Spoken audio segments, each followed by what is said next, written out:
सर्वेषां छात्राणां स्वागतम् अस्ति। अद्य वयं स्नातकद्वितीयवर्षस्य कक्षायाम् अन्तर्गते अभिज्ञानशाकुन्तलस्य प्रथम अंकः पठिष्यामः।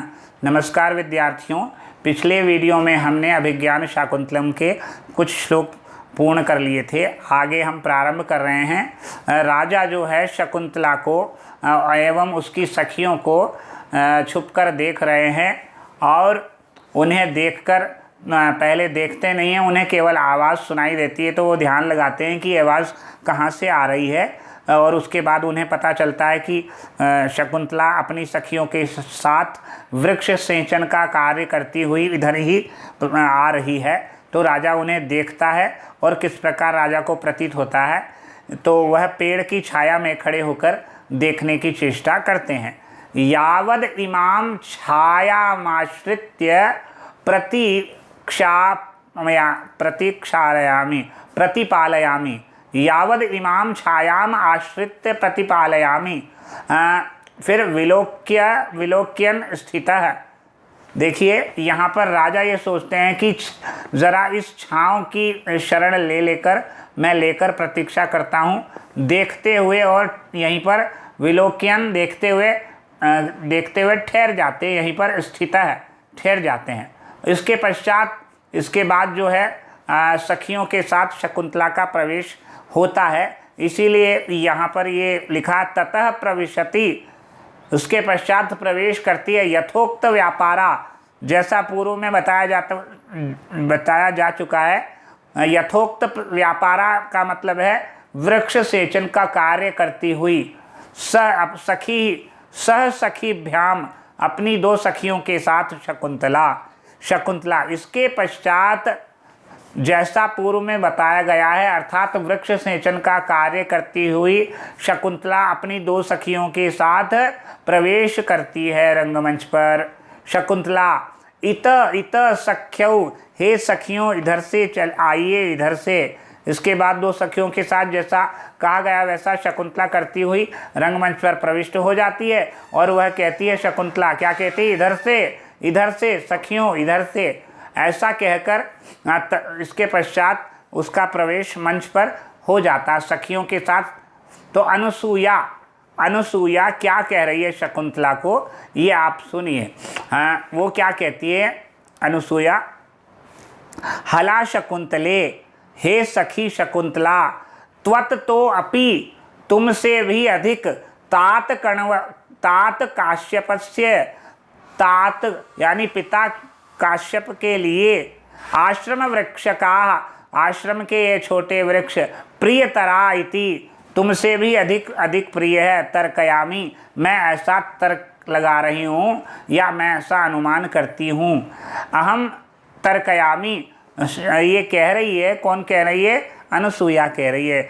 अनुसूया क्या कह रही है, हला शकुंतले, हे शकुंतला सखी, त्वत तो अपि तात कण्वस्य, यानी तात कण्वस्य पिता काश्यप जी को, पिता कण्व जी को, त्वत तो अपि, तुमसे भी अधिक, प्रियतरा वृक्षाः, तुमसे भी अधिक प्रिय क्या है, ये वृक्ष है। इति तर्कयामि, मैं ऐसा अनुमान लगाती हूँ। यद अनेन, क्योंकि उन्होंने, यद अनेन उनके द्वारा, नवमालिका कुसुम पेलवा, नवमालिका से भी कोमल, नवमालिका के समान कोमल, त्वत तुमको, त्वम अपि एतेषाम लवाल पूर्णे नियुक्ता, आलावल पूर्णे नियुक्ता।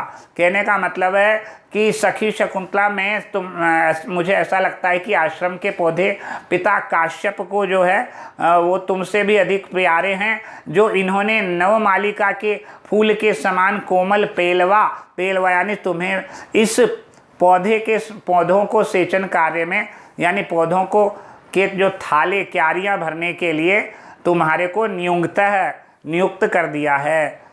इसलिए मुझे ऐसा लगता है कि कण्व ऋषि को तुमसे भी अधिक ये पौधे प्रिय है, इसलिए तुम्हारे को उन्होंने इन वृक्षों की क्यारियों को भरने के लिए, जल भरने के लिए तुम्हें नियुक्त कर दिया है। ऐसा वह सखी को शकुंतला को कहती है। कौन कहती है? अनसूया।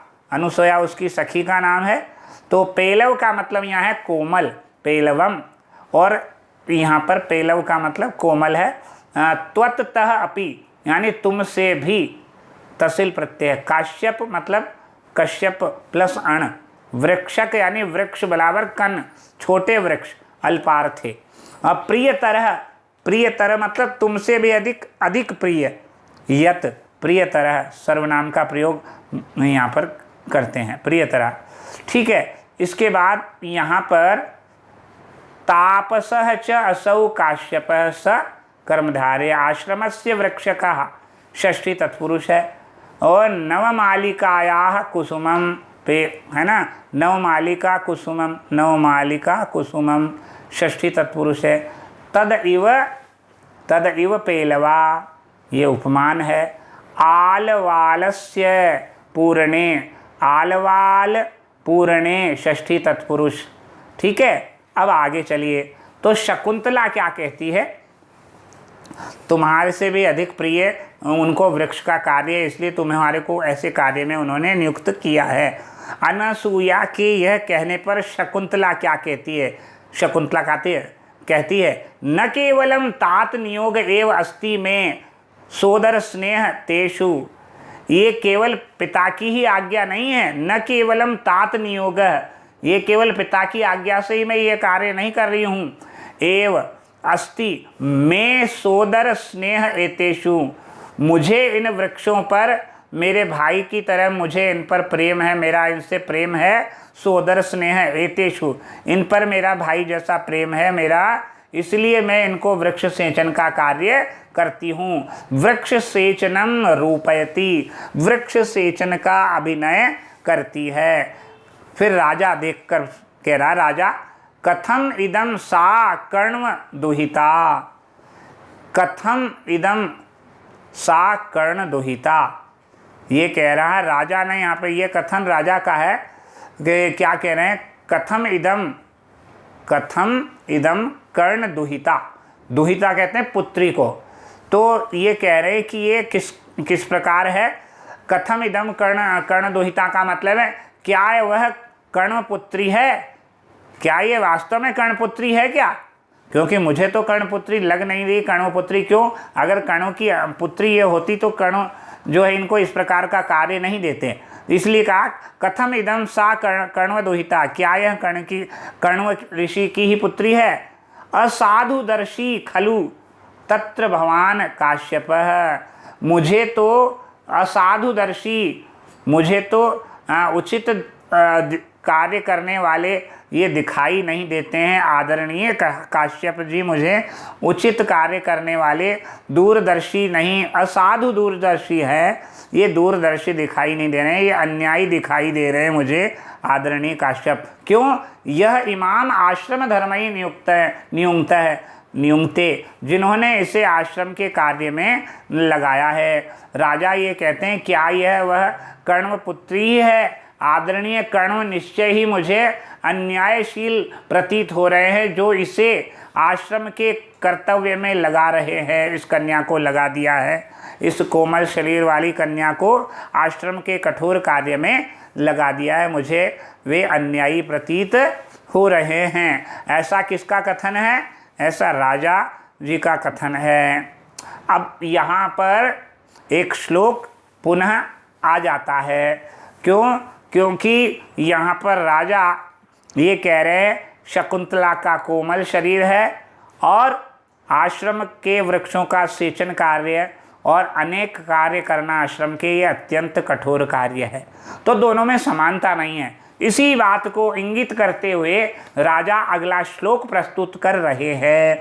इदम किला व्याज मनोहरम वपुस्तपः क्षमम साधयितुम य इच्छति ध्रुवं स नीलोत्पल पत्र धारया शमीलताम छेतुम ऋषिर व्यवस्यति।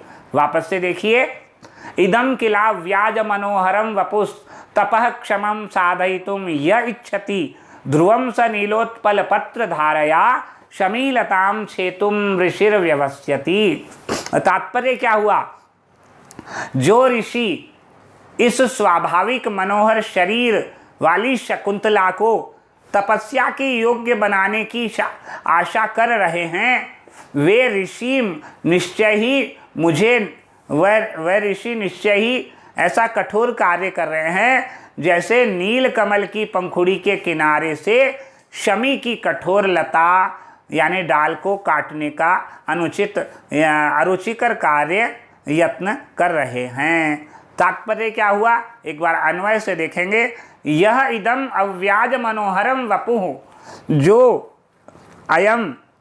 जो इस अव्याज मनोहरम वपुः, अव्याज यानी स्वाभाविक, अव्याज यानी कृत्रिम नहीं, स्वाभाविक, अकृत्रिम यानी स्वाभाविक, मनोहरम वपुः, इस सुंदर शरीर वाली शकुंतला को तपः क्षमम, तपस्या के योग्य, साधयितुम इच्छति, बनाना चाहते हैं।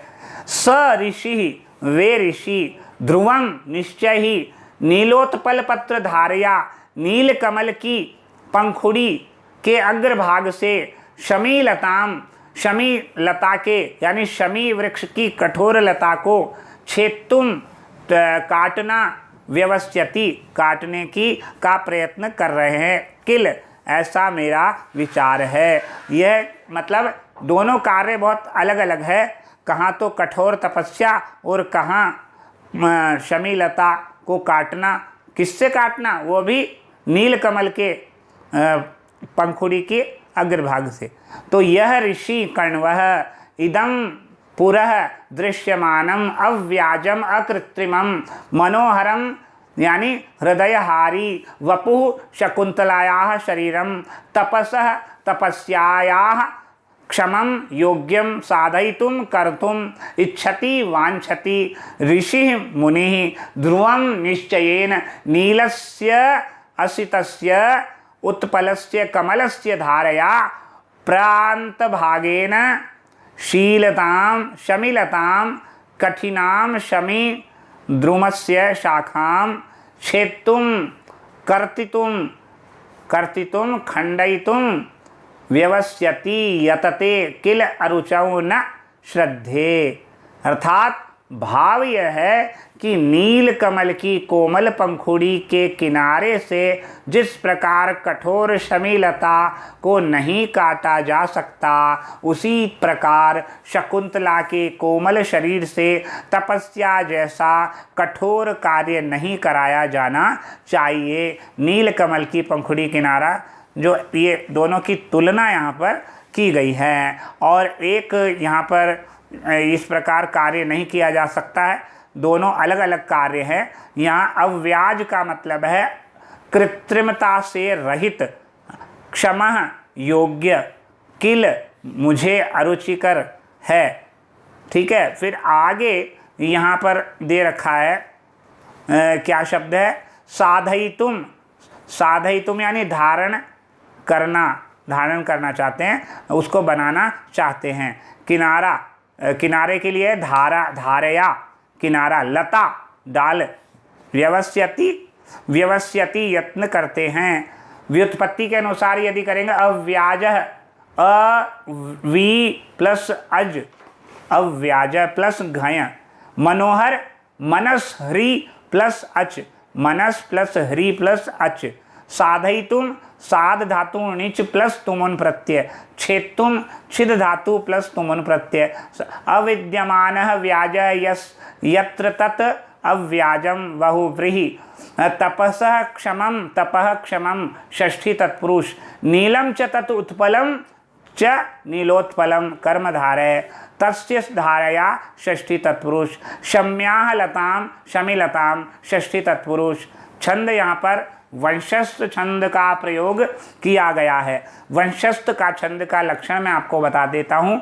जहाँ पर जगण तगण जगण और रगण के क्रम से 12 वर्ण होते हैं, और वहाँ पर पाद के अंत में, चरण के अंत में यति होती है, वहाँ पर वंशस्थ नामक छंद ही होता है। देखिए वापस से बताता हूँ, वंशस्थ छंद का लक्षण क्या है। पहले जतौ तु वंशस्थम उदीरितम जरौ, जतौ तु वंशस्थम उदीरितम जरौ, ये इसका लक्षण है।